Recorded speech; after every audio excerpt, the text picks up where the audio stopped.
Thank you for listening to this PodcastOne production. Now available on Apple Podcasts, PodcastOne, Spotify, and anywhere else you get your podcasts.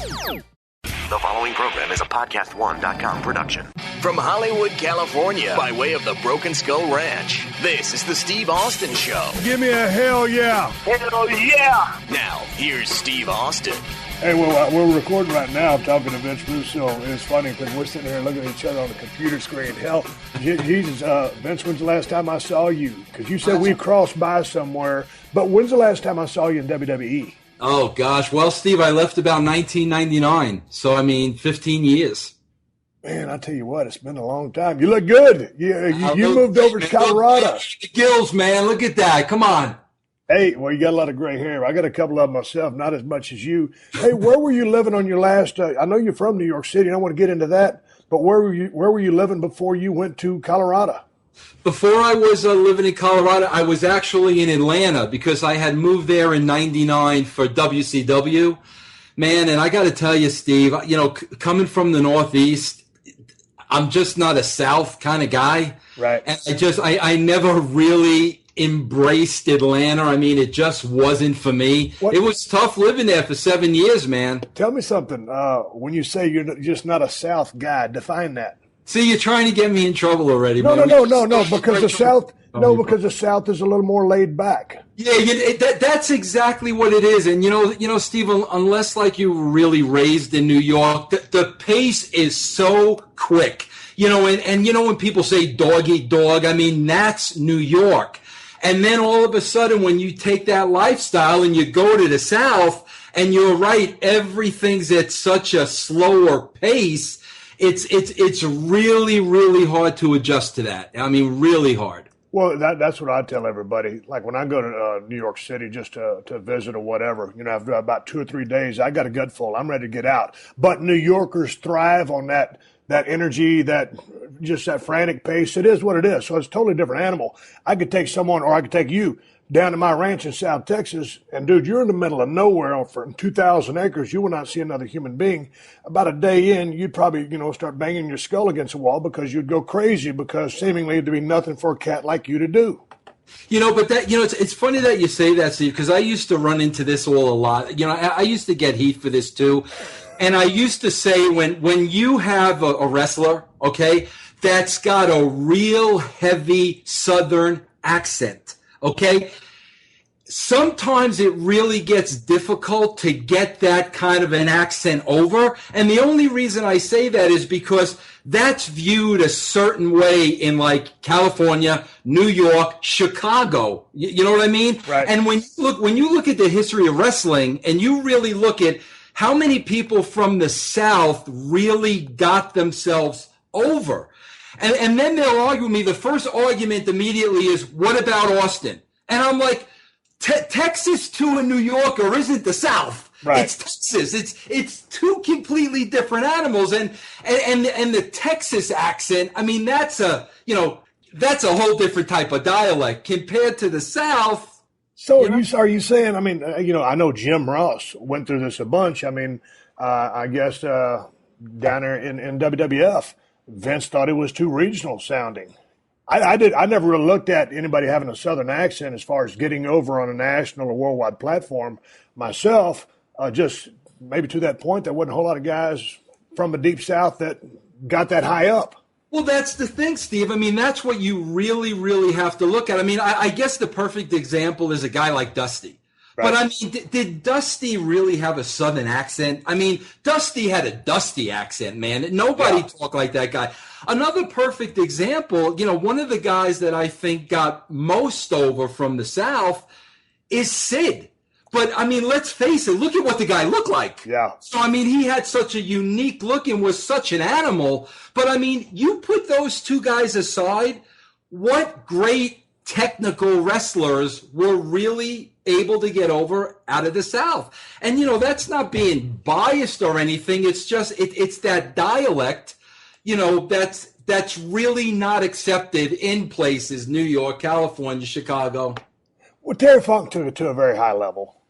Yeah, no, there's no question about Yeah, that. I mean, we could sit here and I could pick names out of the past that certainly came from the Southern flavor. But anyway, hey, man, we're sitting here watching each other on our screens. And, this is funny because this conversation happened last night. I was in the gym on my account, my Twitter account, Steve Austin BSR. You were going back and forth, and your Twitter handle is Pyro Ballyhoo. Yes. Mine's Steve Austin BSR. So anyway, there was an argument going on back and forth about you having to talk me into the beer truck idea. We're going to get to that later. But this conversation started last night, so I just followed you on Twitter, and I sent you a direct message, hey, how you doing? And you answered me back. So right there in the middle of my workout, we started talking on the phone, and I said, hey, man, we got to do my show tomorrow if you have time. And so that's why we're here talking. And I did a bunch of research on you as much as I could. I'm batching it right now. My wife and my niece are in Mexico. I have the whole house to myself. I got my 3 dogs. So I'm living large here in Marina del Rey. But as I look at you, I was doing some research, and you are from New York City, born and raised, right?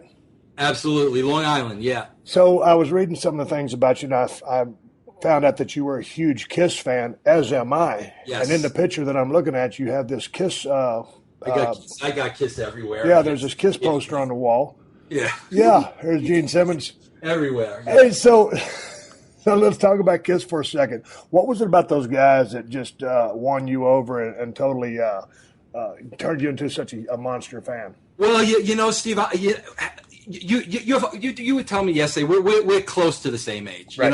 and I became a Kiss fan when I was 16 years old. I remember on my 16th birthday, I got my driver's license, and I brought Rock and Roll over on my 16th birthday. From that moment on, I was absolutely hooked. And Steve, I got to tell you, I don't know if you'll remember this or not, but back around that time, 4 posters came out of each guy, and they were really, high quality, beautiful. And if you remember, Steve, the poster of Gene was taken from his feet up. So the guy looked like he was about 15 freaking feet tall. Right. I had that poster above my bed. Yeah. And quite frankly, every time I looked at that poster, I didn't feel like there was nothing I couldn't do. I mean, just the power, that came across, through Gene Simmons, to me, I mean, he was my idol, But, fast forward later, and you'll appreciate this, Steve, because I'm sure you watched it too. I think it was 1983. I just wrote about this on my website. And do you remember when they took the makeup off on MTV? Well, I did, and I was on your website, which is pyroandballyhoo.com. Yes. So I actually was on your website, and I watched that, and I remember that was with, what was it, J.J. Jackson? Yes. So anyway, and I didn't remember that specifically. I just remember seeing the pictures. But I watched it on your website, and it was like, so you hated it. Well, no, the funny thing is, I'm sitting at the edge of my seat. I mean, this is the demon, man. He's not going to have any makeup. And I swear to God, if you remember how they did it, everybody was in the black. Then they did the spotlight. All of a sudden, they did Gene. And I swear to God, I sat there and I'm like, he's a fat Jewish guy from New York. That was my first impulse. And, it didn't kill it for me because, I'm very, very loyal. So I remained a Kiss fan over the years. But, Steve, here's something. I think this is going to interest you, I try to tell people this all the time because Kiss and wrestling go hand in hand, right? How great a character did Gene Simmons create when, as the Demon on stage, he never even said a word? It was all facials. It was all mannerisms. It was all the ways he played the bass. And then finally, after all these years, when he took off the makeup and he's the most greedy businessman in all the world, that guy, to this day, you still think they're 2 totally different people, right? Well, I mean, have you ever met Gene Simmons? Yes, I have. Yeah, I had the opportunity once. Yeah. Okay, I did too. I went over to his house here in Los Angeles a few years ago, man, it was in his office. Of course, Kiss was the marketing masterpiece of everything, and Gene was the guy who started it all. So he's a very, very smart, shrewd businessman. But in your conversation with Gene, you didn't say, "Hey, Gene, I got to say, when you took off the makeup and you look like a fat Jewish guy from New York." Certainly you didn't tell him that, right? Well, I absolutely did not. And actually, I met Gene when he was in the makeup, so it was the Demon. It wasn't Gene Simmons. Right. Yeah. So what was your favorite Kiss album of all time, if you had to name one? God, I think I'm an odd bird when it comes to that. I mean, believe it or not, I loved Lick It Up. The first album when they took the makeup off, and Vinnie Vincent of all people was on that album. I loved it. As a Kiss fan, I really liked. Everybody, of course, Destroyer is the masterpiece. But right. Man, I always loved Hotter Than Hell and Dressed to Kill. Right. They were always my favorites. Yeah, those were good. Yeah. What about you? Man, it'd be tough to say. Destroyer, Alive, and Alive 2. Yeah. Might be up there. But I was a fan from start to finish, so I enjoyed all of them. What did you think about the 4 solo endeavors? I mean, they were okay. It's funny now, Steve, as we're having this conversation, I'm reading Peter Criss's autobiography. How is it? Well, I've read Gene's, I've read Ace's. This is the third one I'm reading. Paul's just came out. But I got to tell you, man, I think I like Peter's the best because, like, the guy is so raw and honest in his book. And, I mean, put so much heat on himself for the way he acted and the decisions he made. And in reading the book, man, I really respect him a lot more than I did in the past. Well, when you look at the way that band was laid out, it was Gene and Paul as the co-founders, and both those guys were pretty much known teetotalers. I mean, no drugs, no alcohol. I don't know about the alcohol, Paul, but I mean, Gene was straight-laced and still is. And, it was sad because Ace Frehley, because, everybody who knows anything about guitar loves Ace Frehley. He's not the greatest, most technical player in the world, but he fit Kiss. Right. And, of course, the Spaceman was just a great gimmick. And there was Peter Criss back there doing his thing as the Cat. So how was the Ace Frehley biography? Because, I mean, and what were the drugs that they dabbled into that really took them so far astray? Was it straight up cocaine? Was it heroin? Was it everything? Well, with Peter, it was mostly cocaine. Right. With Ace, it was everything. And I got to tell you, man, that's why, like, first of all, Gene's still my favorite because I'm very loyal. But, with Family Jewels and all that, I mean, much different guy than I'd really hoped he'd be. But let's face it, his book was so self-serving. I mean, how great I am. I mean, you can read about 30 pages of that, and it's kind of like we get it. You know what I mean? Yeah, but what did you expect the Family Jewels to be about? I mean, now the guy's close to 60, whatever, and, he's a businessman, and he just kind of used that to maintain some television presence, and he's got to come across as the ultimate businessman, and he does. And also, he's very articulate, very intelligent. Yeah, but he's got to do something with that hair, man. I mean, But anyway, getting back to the Ace book, yeah, I'm glad you asked me that question. It's almost like a segue. But when you're reading Ace's book, the guy is so whacked out on every chemical known to man. You don't know how much to believe and not to believe. Yeah. Because, like, I'm reading this book and I'm like saying to myself, this guy was so whacked out of his mind. How can he remember that this happened this way? So, but with Peter, I think it was a little less. So I think the memory is solid. So I think with his book, you get a really, really good feel, How'd you wind up at Gene's house? I'm just curious. How did that meeting come about? Man, Diamond Dallas Page is a very good friend of mine, and a friend of his used to be a photographer who took pictures of some of the biggest bands in the world, and he was a friend of Gene's. And I was thinking about doing a reality television project back in the day. And so, Gene was going to, answer some questions, give me a little bit of advice. So we went over there and went to his office and just, shot the breeze for about 30 minutes and rode off into the sunset. And it's about a, 10, 15,000 square foot house on a couple acres in Beverly Hills. And obviously he went big and he did it right. It's just a totally badass place. But it was Gene's Gene. He's pretty much stuck on Gene, and I could appreciate that. But it was very cool. The family vibe there was very chill, and it wasn't pretentious at all. So I had a good time over there. Yeah, I got to say, Steve, man, in watching the show, man, when you watch his kids, he did something right. I mean, and for a guy that was on the road as much as he was, you know that. I don't need to tell you. But the way those kids are, I mean, he did something right. And I mean, and yeah, I really respect him for that, you know? So, let's segue out of here. I didn't know he was going to be talking about Kiss right off the bat, but as soon as he popped up on the screen, I knew I had to go there because it's not every day you run into a cat that's about your age who's a huge Kiss fan right now. Hey, so you grew up in New York City or New York. So it's interesting in hearing some of your philosophies on the business.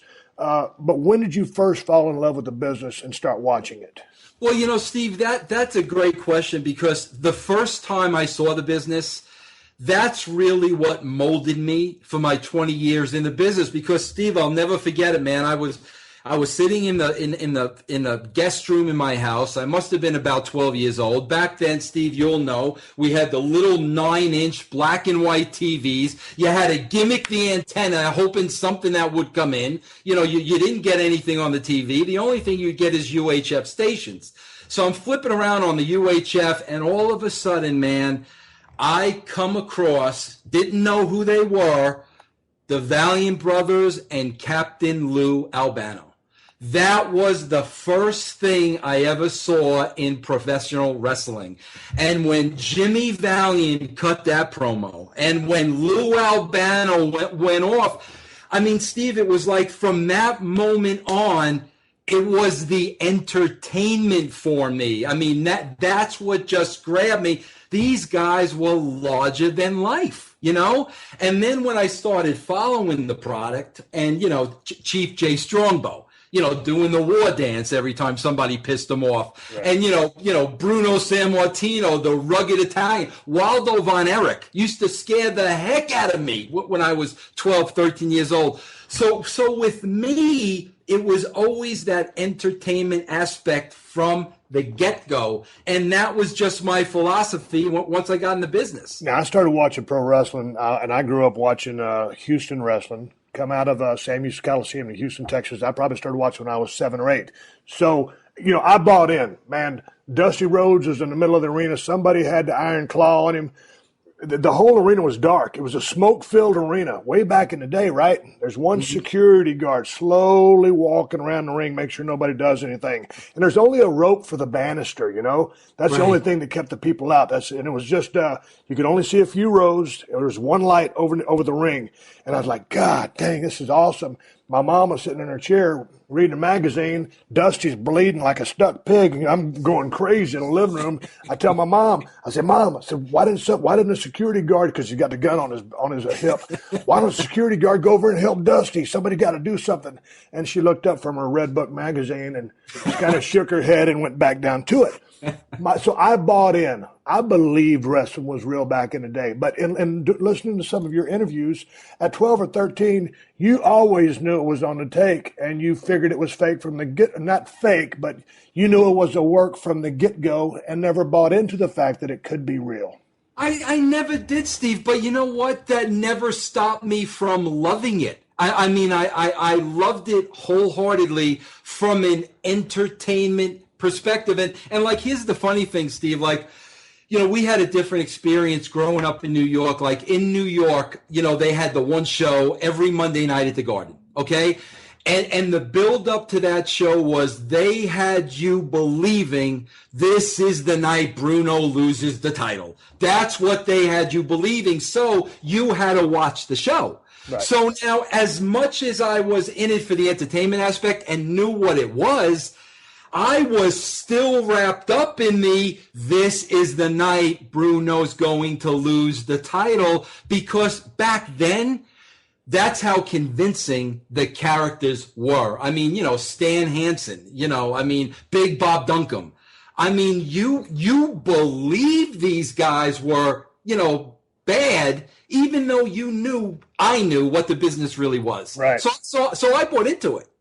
Okay, so you probably grew up, what, 100% on WWF action, or did you get any of the other territories to get some other flavor?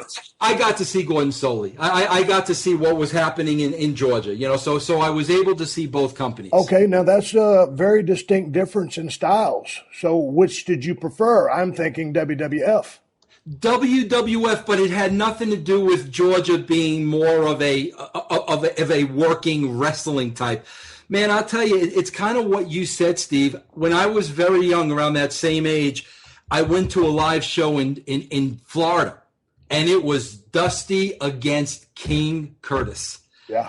And I got to tell you, Steve, these two guys bled so freaking much that kind of turned me off to it. I mean, at that young age, that was a little bit too much for me because you didn't really get that in the WWE, right. And just on that violence alone, that kind of turned me off to that product just a little. That's interesting that you would say that, but yeah, sometimes, I mean, at an early age, that heavy-duty bloodshed can be a little bit much. Now, done in the right dose at the right time, it can exponentially advance an angle, but seemingly right there, a disconnect for you. I want to talk a little bit about your background because what kind of student were you in school? Straight A student? Because you ended up going to college to major in journalism. Yeah, Steve, I graduated after my junior year because I couldn't wait to get out of high school. I mean, were you pedal to the metal, putting in the work so you could get all your credits in? Get my credits in, get the heck out of it. I just wasn't a high school guy, didn't go to the basketball games, didn't hang around with a lot of people. I mean, I was, I'm a loner, man. I really am, and I still am to this day, Explain that, because I'm a loner myself. So are you antisocial? You just like being by yourself? You don't need people around you? No, because I get this question all the time. My wife would like to say I'm antisocial, okay? Yeah. I'd like to say what it is, Steve, and maybe you can relate to this, okay? But, as I got older, and especially wrestling became my livelihood, when you go out with other people, like, what are you supposed to talk about? You know what I'm saying? And then they start asking you the wrestling questions. And I can't even imagine what you go through. Right. So it's the whole routine. So it just gets to a point like, you know what? Just give me my television, give me my room and my dog, leave me alone, and I'll live happily ever after. So you ended up at University of Southern Indiana. Now, if you're from New York, how in the hell did you end up down there? Believe it or not, I had a friend that was going there, and he was home on summer break, and he basically said to me, he was the sports editor of the newspaper, and he basically said that, Vince, I can get you here as the assistant sports editor, get you a scholarship. So I went. Okay, now here's proof that loners do indeed have friends. Few. Yeah. Very true. Okay, so now in your circle now, you recently moved to Colorado. So how many you got friends over there in Colorado? Is it just basically the family unit? Bro, I got no friends. I got my dog Yogi. That's really about the extent of it, bro. That's it. And you know what, Steve? Honestly, that's what I miss most about not being in the business now. Because those were my friends. I mean, those are the people we had something in common with. You didn't have to see them too much, once a week, once every 2 weeks. It was great, but that's what I miss the most. Part of being a booker / writer / creative director or on the team comes part and parcel with having heat with many people because there's so many people. You can't make everybody happy. Right. And trying to do what's best for the big picture, the manipulation and the pieces you have to move around are inevitably going to piss somebody off. So that does come into play with, how many friends you end up with once you kind of leave the business, right? Right, absolutely. And you know what, Steve? The friends weren't really the boys. Right. The friends would really tend to be, agents or lower card guys, that were just happy to be there, Disco Inferno, people like that. So I learned real quickly, the boys aren't your friends. Right. You can't cross that line. And, I never crossed that line. I always tried to stay within my bounds, but yeah, to this day, not many other boys I would call friends. This is the Steve Austin Show.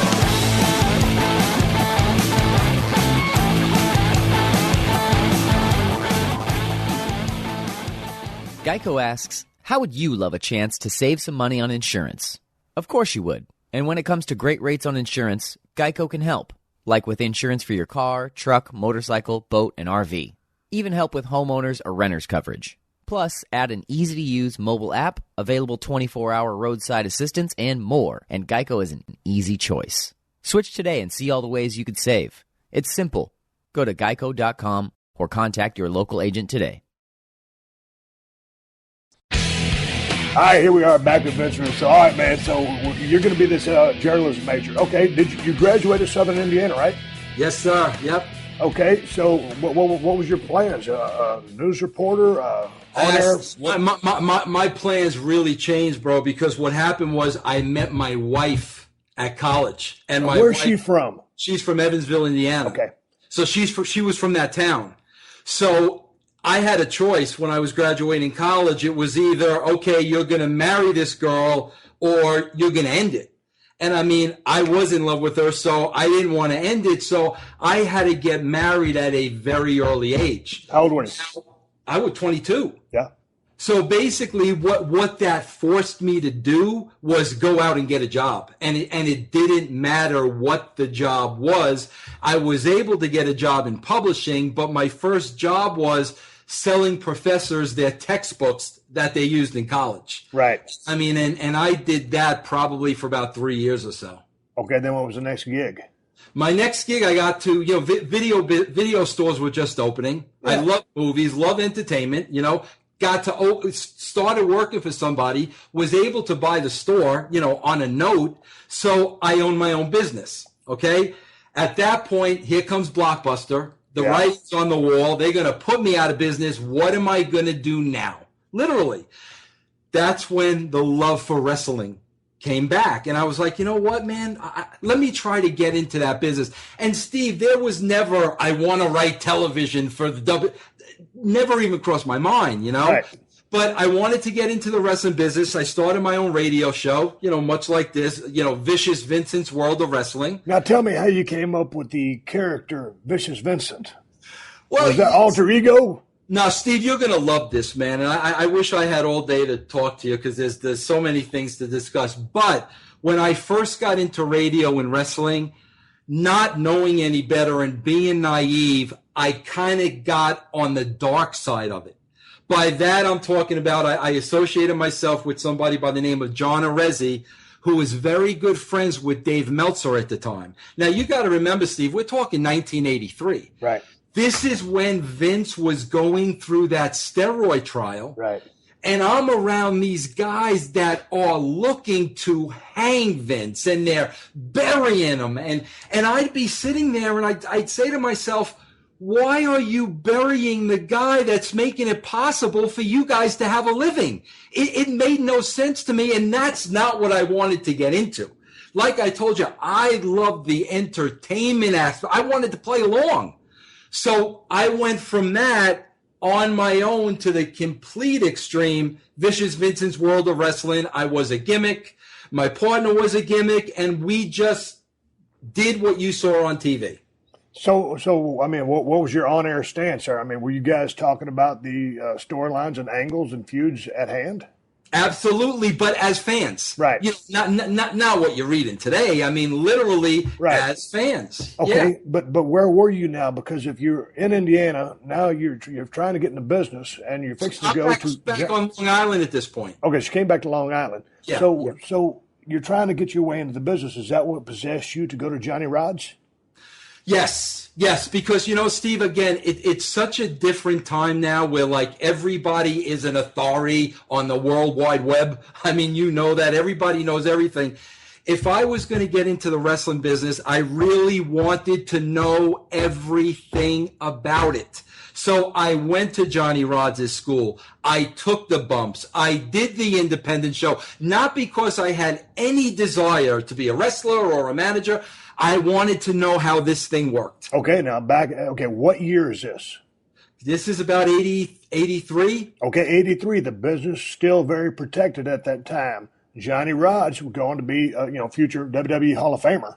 Yes. Trained a lot of guys. So what do you say to Johnny Rods, who's, pretty hot in the business? You say, hey, I want to go through your school. I'm not interested in being in the ring. I just want to learn how to wrestle. Or did you just say, hey, I want to be in the school and that's it? No, I basically said, Johnny knew I had my radio at the time. Right. I told Johnny, I said, listen, if I'm going to do this, I want to know everything about this business.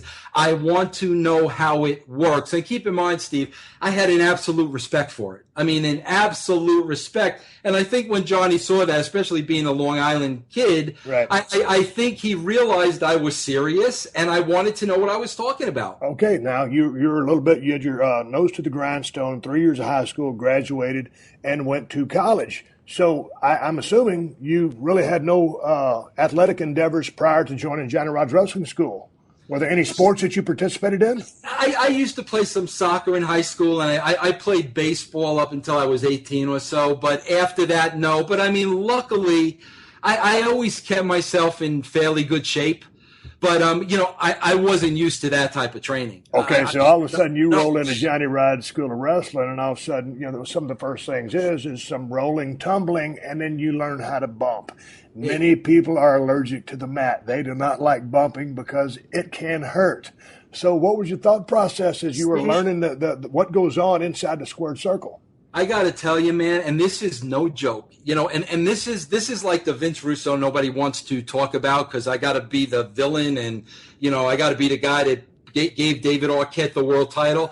I can remember, Steve, me and Johnny Rods being in an empty wrestling ring. I can remember, Steve, Johnny Rods making me take flat back after till I wanted to throw up, and the excruciating pain the next morning. But again, that was the respect I had for the business, and I wanted to know and be a part of it. So when Johnny kept pushing and pushing and pushing, and I kept taking and taking and taking, we just kept going forward. Okay, so you get into the school, you're going through the process. How long were you there? And is there a, quote unquote, for lack of a better word, graduation? Hey, you're now proficient enough to have a match? Or what was your out? Well, I never had a match, never wanted to have a match. Right. Best case scenario, I knew I'd manage somebody. But how does the school end for you? What was that? When does Johnny Rod say, okay, I'm done with you, you're ready to go? I probably put in about, I'd say, 6 months. And Steve, I'm talking about driving from Long Island to Brooklyn every single day. It was a good 3-hour round trip every single day. Right. It's like you eating the potatoes, the boiled potatoes, but... Well, okay, so... so I got to manage. So you got to manage. Well, who did you manage? Well, a man by the name that you might know is Big Vito. Vito LaGrassa. Yeah, Vito LaGrassa. I got to manage him as Vicious Vincent. And, we were the heels. And as a matter of fact, one match, and the opponent was Hillbilly Luke. Hillbilly Luke. All right, so here we are. And then you're about to become a freelance writer for WWF Magazine. Yes. You sent a letter to Linda McMahon? Exactly, yes. Now, what did this letter say? Basically, I shot with the truth, Steve. I was paying to do my radio show. I was running out of money, okay? I knew I'm not going to be an idiot and a moron and send a letter to Vince McMahon. I mean, right. Come on. But I knew Linda McMahon probably reads a mail. So I wrote Linda a letter basically saying, listen, this is what I've been doing. I have aspirations to do this. All I'm looking for is an opportunity. And literally a week or two later, Linda McMahon called me, and that's how it all began. So you start writing for the magazine, and then you Yes. come up with this under Vic Venom. Well, I wrote as Vince Russo, but Vic Venom was another character I wrote as. Yes. Yeah. Well, hey, when did you come up with Vic Venom? Because probably about a year or two before I got there, or when I was there for sure. Because I remember reading your stuff. Probably about 94. Right. Yeah, okay, 93, 94, yeah. Okay, so then all of a sudden you're writing for the magazine. How did you get on the creative platform or become the head writer? This is a great story, Stephen. I'm glad you're asked because I'm sure you're real familiar with them, right? So I was writing freelance. I was getting $150 a story. I was working at a big appliance chain at the time of Long Island, PC Richards and Sons. Now, what's your wife thinking about this time? She thinks I'm out of my mind. Okay, go ahead. It's not going to happen. You're absolutely out of your mind. Believe it or not, I'm freelancing. Within a month, the editor of the magazine is fired. So now I interview for that job. Now I get hired as the editor. I get my foot in the door. Okay? So now I'm writing the magazine. Now, from there, we start the Raw magazine. And Raw was really the first shoot magazine in its time, you know? And here's where things started to change for me a little bit, Steve. And what happened was the product was really bad at the time. I mean, Steve, I was working in that building and embarrassed of what I was seeing on television. This was the days of T.L. Hopper, The Goon, Freddie Joe Floyd, and all this stuff, right? So I started shooting my own angles in the WWE magazine and the Raw magazine to entertain myself because I wasn't going to write about Freddie Joe Floyd. So I had to entertain. So I'm creating all these angles in the magazines, right? Then what happens is, Bill Watts gets hired. And they don't put Bill Watts on the floor with the big shots. He's not up there with Pritchard and Ross and Vic. He's on the magazine floor. Right. He's on my floor. So all of a sudden, Watts comes in and he's watching hours and hours and hours of tape to get familiar with the product, you know? So I just go in there one day, you know, I knew of Bill Watts, obviously, sat down with him, started watching the shows with him. We started talking. That goes on for about a week or two, and then finally he says to me, Vince, how would you like to sit in with the creative team? Now, that was never my intention. My intention was I want to learn from this man. Right. I want to pick his brain. That was my intention. So Bill cut through all the red tape to be able to put me in a position where I was now sitting in on the creative meetings, and at that time it was Patterson and Bruce and Bill. They were the three at the time. Our Bill can be known as a pretty gruff individual. How did he just take a liking to you? Was it because you just kind of came in innocuously just to learn, and then all of a sudden one thing led to another, and the conversation started happening, and y'all's everything just kind of meshed, and a relationship was formed? Steve, I think in order to really be successful in this business, whether you're a wrestler or a booker, you have to be a visionary. There's no question in my mind. And I think when I sat down with Bill, I was talking about the Attitude Era. That's what I was talking to him about. And I think whether he thought I was out of my mind or, you know what, maybe we need to listen to new ideas like this, he was very, very receptive to what I had to say. And, you know, if he wasn't, I would have never had a wrestling career. It's that simple. All right, so here we go. Bill Watts invites you to come into a creative session. Talk me through that first session, that first go around, because as you know, once you get in those inner circles, and it's a very small circle, to bring someone in new, you know, you're automatically not accepted. You're going to have to earn your stripes. I mean, because everybody's got their bristles up. Hey, who is this cat? How long did it take you to feel like they accepted you and it came to be on the same level as them? Because you're a newbie in the business, although you've been watching your whole life on the inner workings. Here you are, this young editor for the magazine. And Steve, I'm going to shoot straight with you here. You know, the truth. So basically, it's me, Patterson, and Bruce, and Bill Watts. I meet with them the first day the OJ verdict comes in. I'll never forget it. We're all sitting there watching the OJ not guilty. That's how I remember it. Well, what were your thoughts on the not guilty? We were beside ourselves. Okay, go ahead. You know. But so, Steve, so a week later, Bill Watts calls me in his office. Vince, shut the door. I shut the door. He goes, Vince, I just want you to know I haven't heard anything from Pat. I haven't heard anything from Bruce. I haven't heard anything from Vince. They're firing me. And I want you to know that. That's how insightful Bill was. And I swear to you, Steve, at this point, I still don't want to be a TV writer. I'm more concerned with Bill Watts losing his job. So I'm like, Bill, what are you talking about? Why? At that point, Vince, you got to, I know the business. I've been through this before. Trust me. He saw the writing on the wall. And again, obviously, everybody knows as gruff as Bill Watts can be, he's very, very, very sharp-minded as far as business and reading people, too. Forget about that day Bill Watts got left go. Right. Okay. In the same time, Pat kind of steps down because he don't want to be involved in the creative anymore. So now, Steve, I'm literally sitting in creative with me, Bruce Pritchard, Jim Cornette. Okay?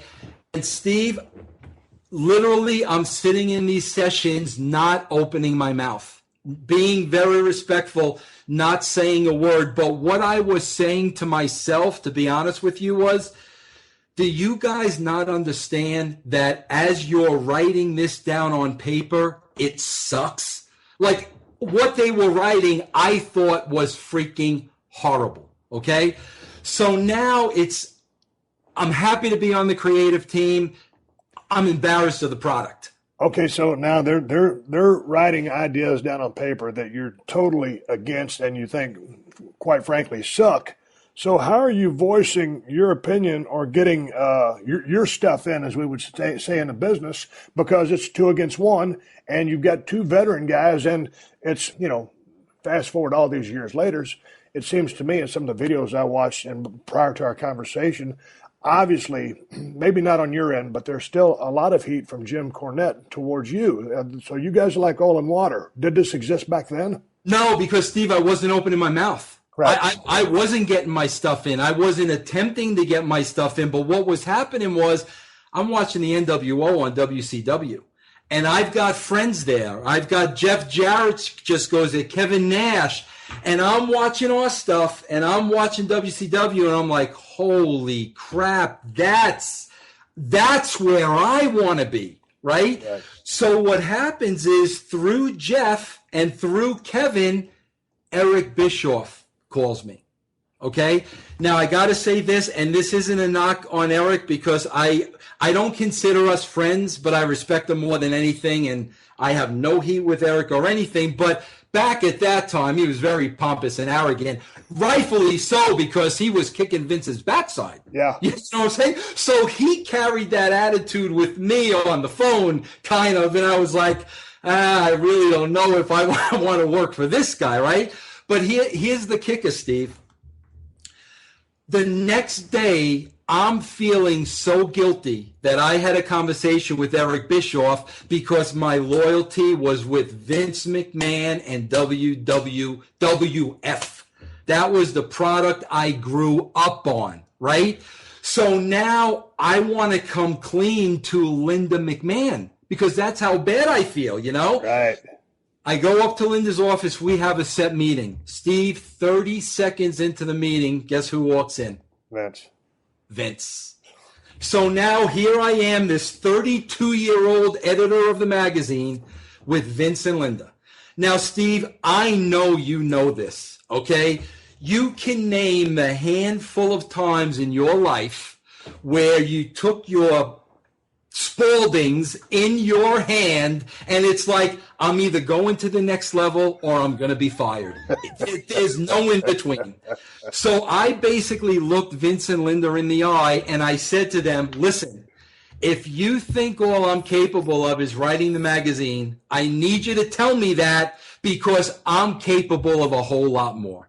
Okay? Bro, Vince's face turned red. How can you talk to me like that? Who do you think you are? And me being innocent and naive, I'm like, Vince, I don't think I'm anybody. I just want to help you. I mean, literally, that just came out of my mouth. Yeah. So we wrapped up that meeting, and Steve, I'm like, hey, man, I spoke my piece. I want to help this company. If he chooses to fire me, I'm going to be all right with that, because at the end of the day, I was honest with him. So what happened? So what happened is, Steve, almost like the very next Monday, I want to see if you remember this, it was a show, Raw, where half of it was shot in the States, the other half was shot in England. Okay? The rating was like a 1.9. Tanked. The worst show they had ever done, right? I get into that office early. I get a call from Beth, Vince's secretary at the time. Vince wants to see you as soon as possible. So, Steve, I'm like, I'm done. I'm not worried. I'm not scared. I'm prepared. He's going to fire me. That he's got to make an example out of somebody, right? So now, Steve, I go up to his office, and I walk in his office. Bro, all the minions are sitting around the table. How many minions are we talking about? We're talking Bruce. We're talking JR. We're talking Shane. We're talking Jim Cornette. So now, Steve, what's running through my mind is, and if you know Vince, you'll appreciate this. Okay, he's going to make an example out of me. Make an example out of the lowly magazine writer. You know, that's what I'm expecting. Right. No problem. And on top of that, he had the magazine in his hand. So at that point in my mind, I'm like, let's get this freaking over with so I can go home, right? He freaking takes that magazine in front of all those guys, throws it down on his desk, and says, this is what our television show needs to be. And Steve, I swear to you, I just it's one of those moments that you don't, it's not real. This is so real, and this really isn't happening. I didn't even know how to react because it was so far from where I thought it was going to go. And that was the beginning of the relationship between Vince and I. Okay, so there's a relationship with Vince and you. So at that moment, did he say, okay, Vince Russo is now the head writer?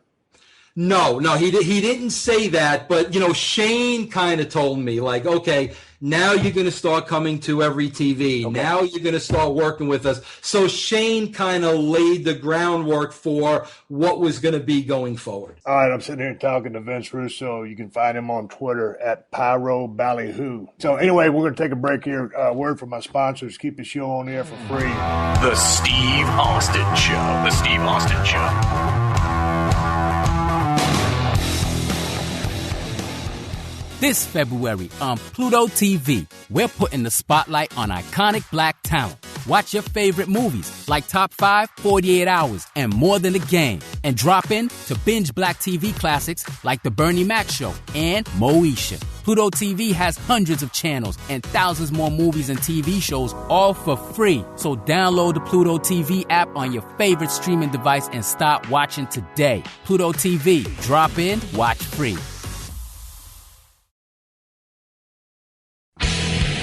All right, here we are back with Vince Russo. All right, man. So now, as they would say, I was just recently talking with Court Bauer, who was part of the creative process a few years back. When they brought him and he shadowed people. So when was it when you started? Because I was there, right? Yes, you were there. So, and I can tell you backstory on you that you don't even know about that would blow your socks off. Oh, give me the backstory. You want to know the truth? Yeah. And you'll appreciate this. So, Steve, people don't understand, though. Before this moment happened, okay, I was writing the verbiage for all the guys on the house shows. Right. Hey, this is Shawn Michaels. I'm coming to pick it for every single one of them. So, without really knowing it, I was already getting a training and a background, right? So when new characters used to come into play, Vince would call me in his office and he would tell me how he wanted to see these characters portrayed. Now, Steve, this is the God-honest truth. Bro, I loved Stunning Steve Austin on WCW. Loved it. Totally different from, Stone Cold, but I never saw any of the ECW stuff. But I love the WCW stuff. So now I go into his office and we're going through the list of, okay, this is how I want these guys. We get to the ringmaster, right? So Vince looks at me and basically says to me, okay, I don't want Steve Austin to ever say a word. Ted DiBiase needs to do all his talking. And I'm kind of looking at Vince, knowing stunning Steve Austin, and I'm like, Vince, are you sure yes, that's what I want. DiBiase does all his talking. So I'm, yeah, okay, you're the boss. That's what you want, right? In the meantime, Steve, I was on the same floor as Rich Baker. Remember Rich Baker? And you used to talk to him quite a bit. Yes, yeah. And Rich Baker kept telling me about this stone cold Steve Austin character that you had in your mind, that you wanted to do. And I would say, I said, Rich, Vince doesn't want this guy to talk. I know how good he is. What am I supposed to do? And I swear, Steve, I don't know if you remember this, but I'm not good at remembering towns and whatnot and stuff. But I'll never forget, bro, the Monday Night Raw where there was an opportunity to put you on headsets for a segment. And I remember putting you on the headsets with like no direction and just sitting back and saying, holy crap. I mean, I tell people this story all the time because they talk about their push. I tell them all the time, Steve Austin was given 2 freaking minutes on color. That's it. That's all he needed. So the minute I heard you and I knew Vince heard you, I'm like, this is going to open the door. And here's another great story you'll love, but you're going to love this one. So, Steve, I don't know if you saw on my website, I had your Austin 316 Pro. I got it on my website, right. The one with Jake. And I remember this like it was yesterday. I remember you coming up to me prior to doing that and bouncing it off me, And I'm like, yeah, Steve, that really sounds great, Then you delivered the promo. And again, I'm standing there and I'm like, holy crap, that is it. I mean, the minute it came out of your mouth, this is a God-honest true story. I was still the magazine editor at the time, okay? I get back to the office the next day, bro, and I can't wait. We're going to take a black and white photo of Austin. We're going to make it all grainy. We're going to put blood in there in red, and the headline's going to read Austin 316, right? So I get the mock cover made up. Back then, I had to get every cover approved by Vince.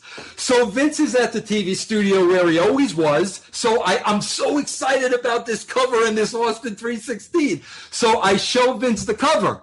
And he looks at it, the glasses here. Let me do, bro, the glasses down the nose. Yeah. The whole thing. And he goes, what's this Austin 316? And I said, Vince, he said this last night at King of the Ring. This is freaking gold. This is it. Bro, he looked me in the eye and said, I don't get it. Take it off.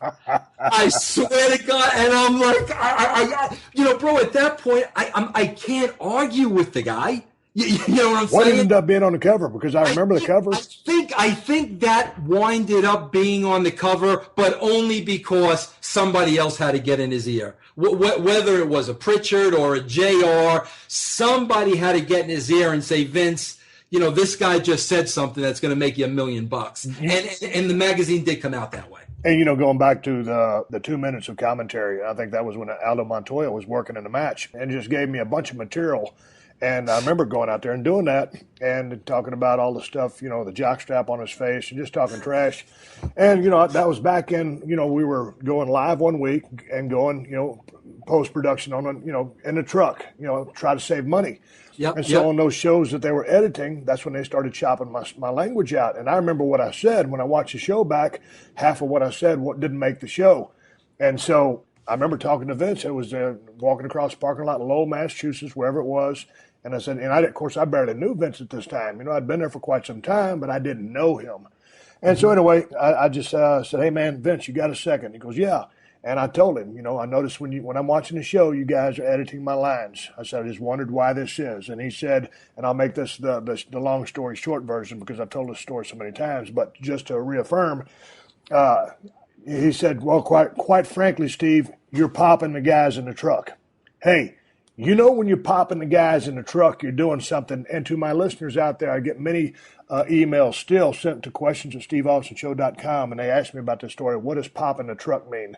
Hey, all I'm saying is if I'm popping the truck, those guys are laughing or going, oh, he didn't just say that, or I'm entertaining them. I'm talking trash. So that's what you call popping a truck. And when you can pop a truck, these are guys that have been around and seen and heard everything for years and years and years. So if you can entertain the guys in the truck who are like a Madison Square Garden audience, they've been around, they've seen it all. Yeah. It takes something special to make them, elicit a response. So that's when I started kind of catching a little bit of fire there. But the Austin 316 thing, I remember, as soon as Michael P.S. Hayes came up to me, as soon as I was stepping out of the ambulance, because Mark Merrill had just kicked me in the lip, 14 stitches, come back in my trunks. And Michael P.S. Hayes told me that, hey, I just want to let you know that when you cut your promo after you beat Jake, that he cut a religious promo on you before you left the building. And I said, okay. And that's when the Austin 316 popped into my head. But because it was so cutting edge, I had to drive it by somebody to get a little bit of, hey, man, this is what I'm thinking. And the rest of it was totally ad lib. But when he said that Jake cut a religious promo on you, because back in the old days, in the end zones at football games, everybody had the John 3:16 signs in the crowd that they would hold up. And that's how I came up with that. And then buttoned it with the because Stone Cold said so.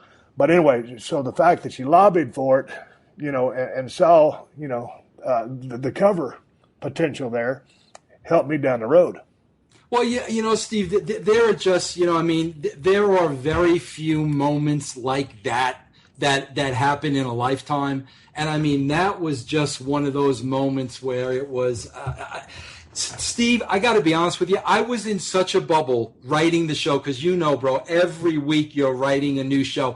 I was really oblivious to the success we were having. During that time, early on, I was able to take a vacation. Right. And I took my kids and my wife to Universal Studios.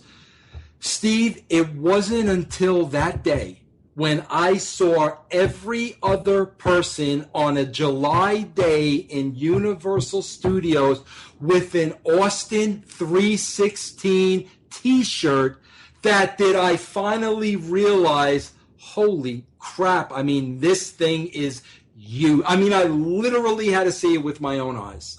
It was funny because at that time, they'd brought in Vader, Mick Foley, a couple of other guys, Mark Merrow.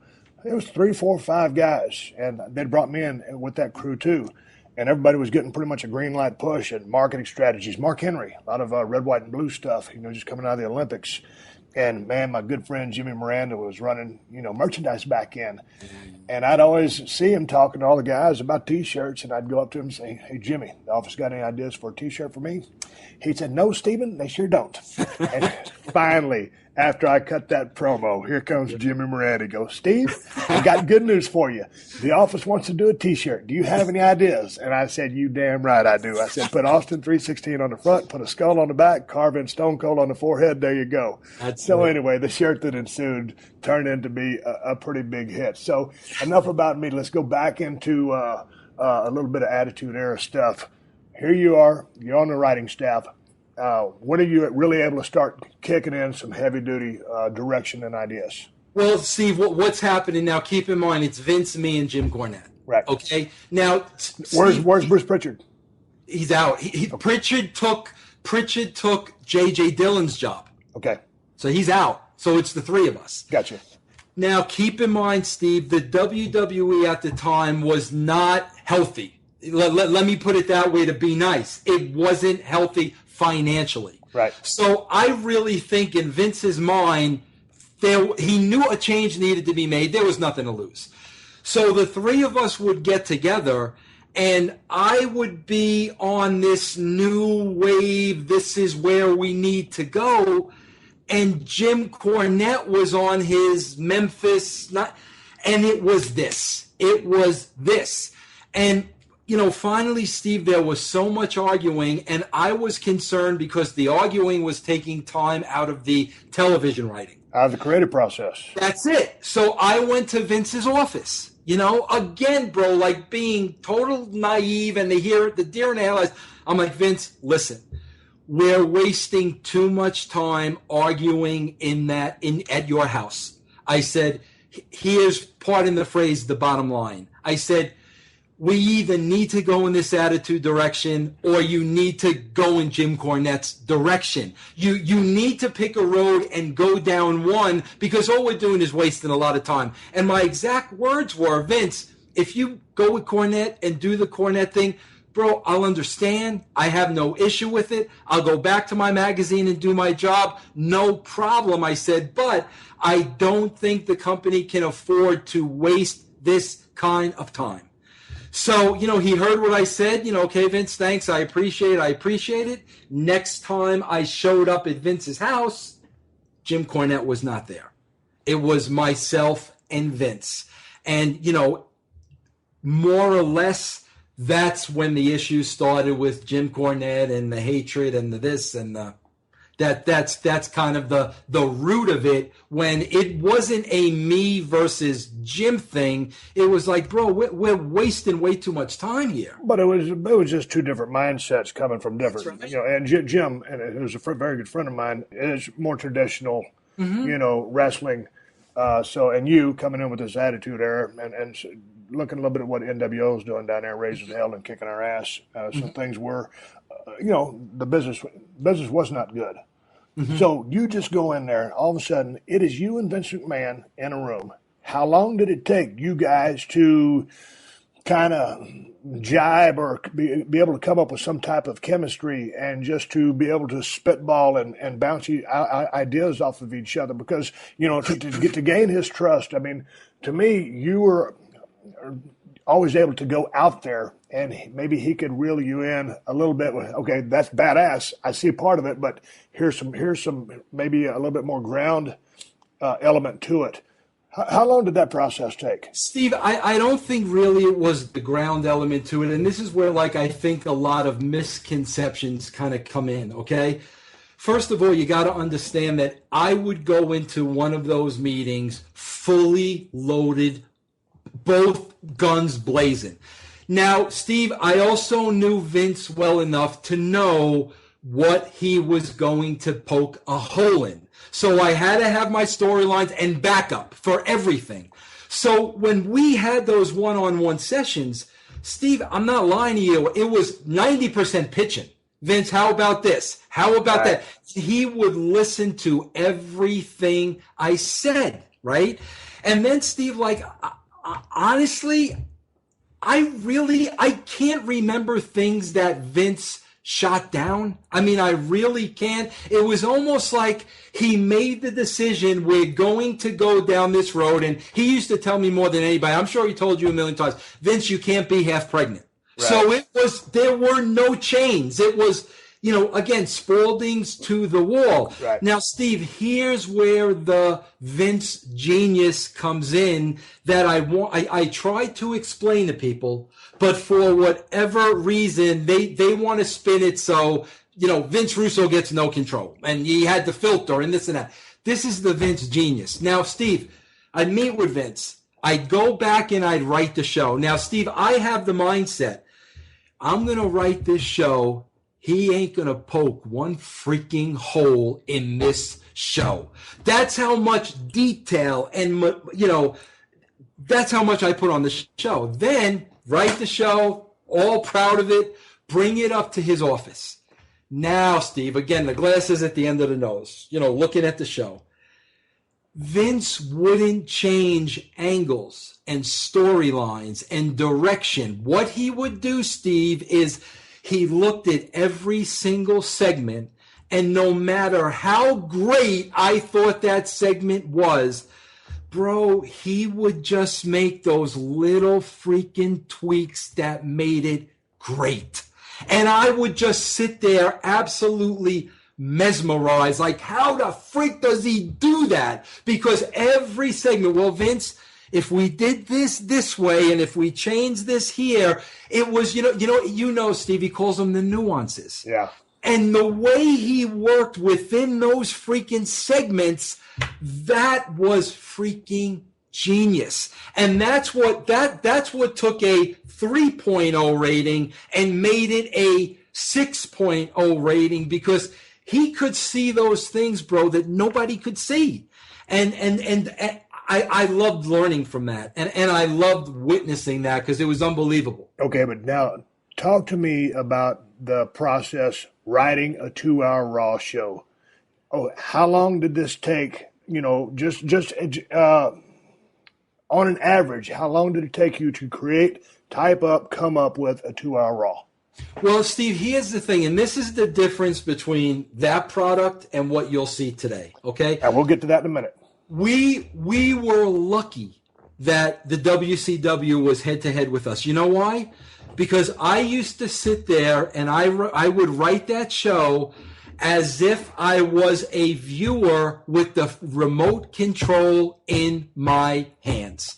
And I'm writing that show and I'm like, I am not going to give the viewer one opportunity to switch off this show and see what's going on Nitro. That's how closely I looked at and manipulated every single thing that we did. Okay, what about the pressure to turn in a good show? Because when you first started working with Vince, I mean, and you're driving by all these ideas from him, and 90% of your conversation is your pitch. Give me the reactions of Vince. Is he like scratching his head, rubbing his head, moving his feet around? I mean, what's his whole thought process? He just taking all this in and no selling? Steve, here's the greatest thing about Vince. Okay, since Vince, I've worked for WCW and TNA. Right. Okay. WCW and TNA, somehow, some way, they're under the impression that you change ratings in 3 months like this. You just change the ratings. I cannot tell you how long we went when Vince and I would be sitting at the kitchen table and the rating would come in. And Vince would look at the rating, look at me, and say, Vince, we worked damn hard for those 3s. Steve, that went on for a year. The key was Vince stayed the course. That was the key. If Vince didn't get the results he wanted in 3 months and would have went in another direction, we would have been floundering for years. The key was, if people want to say, forget the filter, forget this, Vince stayed the course. And that's why we reached the heights that we did. Because he realized we're putting out good programming. The talent is great. The stories are good. This is just going to take time to reach people. And that was it. How long did it take for us to reach people? I'd say, Steve, to really get to go from a 3 to a 4, I'd say that took the good part of 9 months to get to that next level. Once we got to that next level, things really started growing from there quickly.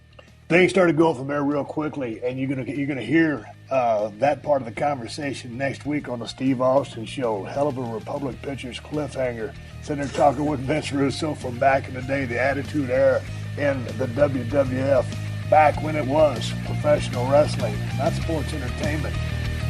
This has been a Podcast One production. Download new episodes of The Steve Austin Show every Tuesday at PodcastOne.com. That's PodcastOne.com.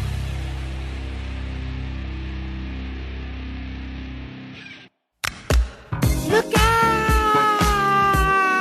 Join me every week for the Michael Irvin Podcast. The Michael Irvin Podcast, the MIP. Now the MIP exists. The MIP. Okay, I got to make sure you got something to show. What? Where's Michael? He's holding out. What do you mean he's holding out? Fine. Hey, it's the Playmaker. I ain't available right now. I said the Playmaker's not available for you. I will give you my Playmaker of the Week. Take the spotlight sometimes off of all these quarterbacks and put the spotlight on some of those guys that make the quarterbacks. T-I-R-E-D, put it together. T-I-R-E-D. I get tired. That's the love. That's the Michael Irvin I love right there, What's man. that? Yeah. Download new episodes of the MIP, the Michael Irvin Podcast, every Thursday on Apple Podcasts, Podcast One, and Spotify. That's the Michael Irvin Podcast. I am the Playmaker, Michael Irvin.